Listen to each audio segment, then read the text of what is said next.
Hi everyone, Lee Packett here with Mimesis Law. A couple of weeks ago, you may recall the media frenzy over the theft and dissemination of hundreds of photos, intimate photos of celebrities such as Kate Upton and Jennifer Lawrence were disseminated over the internet. Here to unpack this episode and what it all means, I'm happy to say we have Professor of Law from New York Law School, Ari Waldman. Welcome back, good to see you. So Ari, this type of problem is a crime and it feels like it's getting worse. My question to you is that just a function of the media environment we're currently operating in, or is the problem actually getting worse? The problem is actually getting worse, and I think there are two reasons why.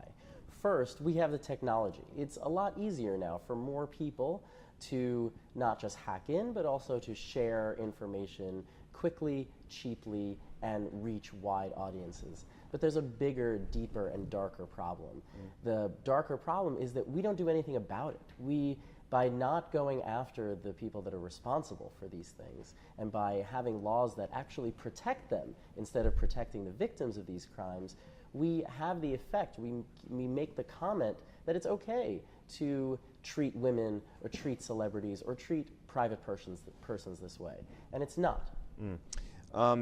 Is anyone, apart from the thieves, of course, liable in this most recent episode? Is it Apple's fault that iCloud got hacked? Well, first of all, it's not that easy to make sure that the hackers themselves, the thieves themselves, are responsible.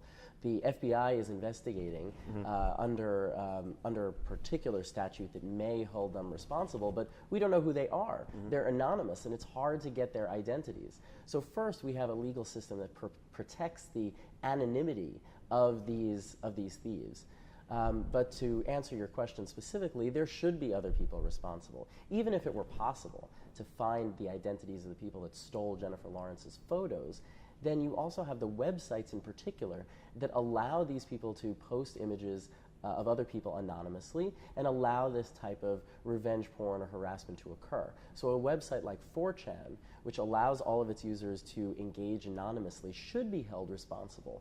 However, we have a statute called the Communications Decency Act 230, Section C1, that immunizes all websites like 4chan, like Reddit, all of these websites, immunizes them from liability from anything that happens on their platforms. And all that does is it perpetuates this pandemic of online harassment, online revenge porn, and otherwise bad behavior. We're talking about a major shift in the way the internet works, though, if certain laws get passed to take a change of stance for liability for companies like Reddit and websites like 4chan. There's no doubt. Is that the world we're heading to? There's no doubt that this would be a change, or that I'm recommending changes, but it's the changes that we need in order to protect the vast majority of people that use the internet. Let's be honest, these laws, CDA 230 was passed at a time where the internet was in its infancy. It was an attempt to make sure that small websites, that websites just trying to get a foothold online, would not be at the receiving end of frivolous tort suits. The entire internet is not going to collapse tomorrow if websites that are primarily dedicated to hate and harassment have to respond to a couple of tort lawsuits. It's just not practical or possible. Would you recommend places like Reddit self-censor at this point, or just wait to see what legislation comes down the pike? I don't think these websites are going to self-censor unless we give them an incentive to self-regulate. So what we can do is we can incentivize websites to require identification of their users, to limit the use of anonymous or pseudonymous profiles, to encourage websites to create family-friendly or socially friendly communities. Websites do this a lot. They provide in their terms of service that they're going to have a notice and takedown procedure. They're going to encourage people to invest in their online reputations.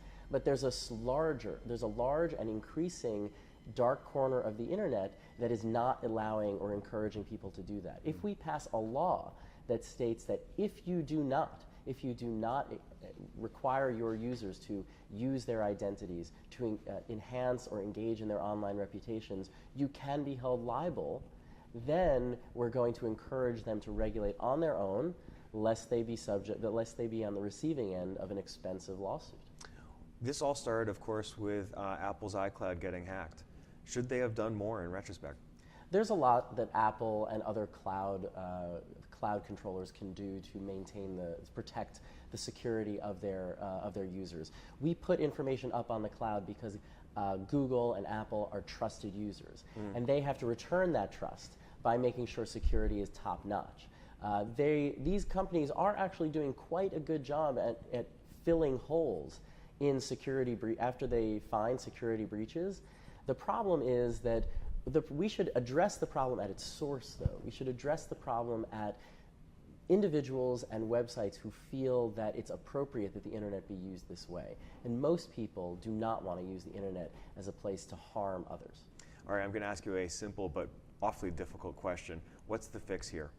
The fix here is reform to Communications Decency Act 230. We need to stop immunizing websites that not only allow their users to be anonymous, but also websites that are primarily used for hate and harassment and this type of activity. We also need to make it easier for victims of revenge porn and harassment to unmask their anonymous aggressors. Right now, standards are pretty haphazard across the country, and if they're not haphazard, they're just hard. It's hard for people to unmask their aggressors. We need to make it easier for people to do that, especially victims, because otherwise that means there is no redress. You can't go after the victims, you can't go after the aggressors because they're anonymous. You can't go after the websites because they're immune. So who else do you go after? So in order to address this problem, we need to make it easier for victims to find redress. Do you see any political willingness to do what you just stated? There should be, first, because this is a growing problem. Anyone who's interested in protecting women's rights or the rights of minorities should be at the forefront of making these reforms, because women, LGBT youth, and other minorities are exponentially more likely to be harassed in this way online.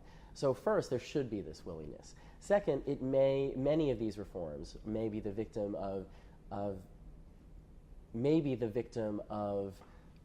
gridlock in Congress in general, but if we do better at highlighting how important this issue is, then we could get more people behind us. I think it's a problem mostly because attorneys, judges, and policymakers don't realize that this is as big of an issue as some of the other national issues.